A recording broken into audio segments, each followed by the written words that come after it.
Hi, I'm Dan Radcliffe. I'm here to go a bit deeper into the story for my new film, Escape from Pretoria.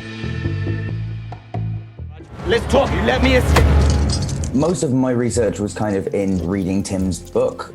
I knew a little bit about a sort of cursory knowledge of what apartheid was and a bit about how it worked. But reading Tim's book and actually getting into kind of the day-to-day of it, and in history class, you always sort of miss out on what is somebody's experience of these things rather than what were the actual facts. So yeah, that was a very interesting thing to learn more about.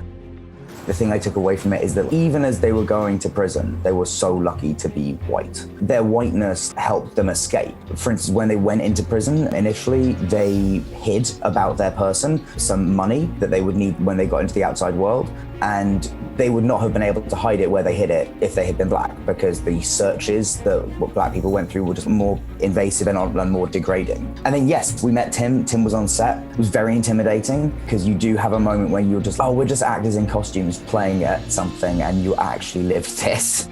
He's a very reserved guy, so it wasn't always easy to tell if he was enjoying it, but he did then on a couple of occasions say some things which made us all feel very, very good. Outside of the people that actually did the escape, I don't think there's anybody that knows this story better than Francis, our director and our writer. He did an amazing job, I think. A lot of people have tried to make this film over the years. I think Tim really felt like Francis was the person who understood it the most. You are the white Mandela. You are the most deluded of them all.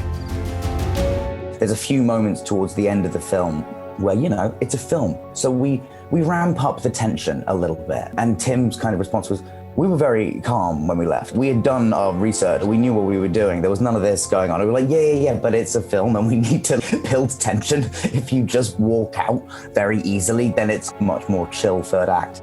There's so much in there that is real. Some of the stuff we added because no one would believe it. The way Tim made the keys to escape. In the film, we show him doing this process of measuring out the lock and making a mold of the key and drawing around it. In reality, Tim just drew them by eye. Tim just looked at the guard's keys for long enough, and we were like, how'd you do that? He was like, I stared at them for a really long time, and just went back to his cell and drew them. And we were like, I don't know if anyone's gonna believe that is a possible thing. So yeah, sometimes you have to add stuff to make plausible things that were real.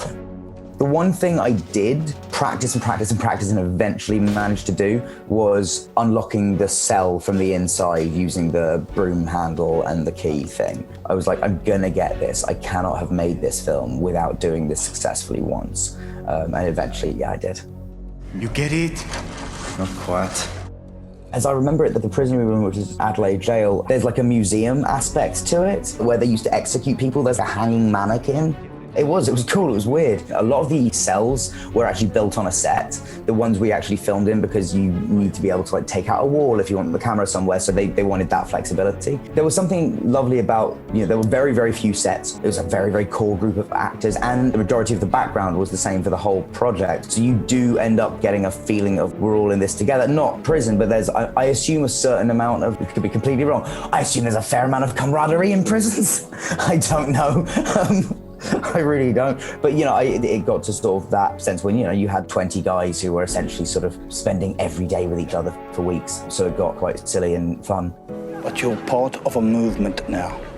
What you do affects everyone.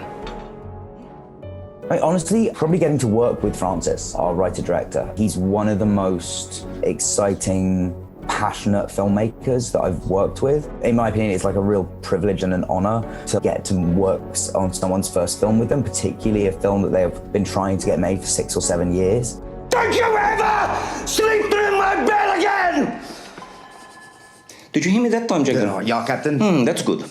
I think the final third of the movie, when they are actually escaping, was in some ways the trickiest, because Tim's a very, very reserved, methodical sort of person, and that's the moment that you feel him is at kind of his most panicked that he gets in the film. But like, he panics differently from me. When I panic. So finding that line of, you've been playing kind of quite a measured person for the majority of the film. You've really sort of settled into that as how this guy is. For that to suddenly start to change, particularly like the very, very final scene where they're hacking out of the door. Also, I feel like that scene and all of those scenes were filmed under a crazy time crunch. They were all filmed very near the end of the movie, where you're at the point where you're like, if we don't get this today, we might not get this ever. Okay.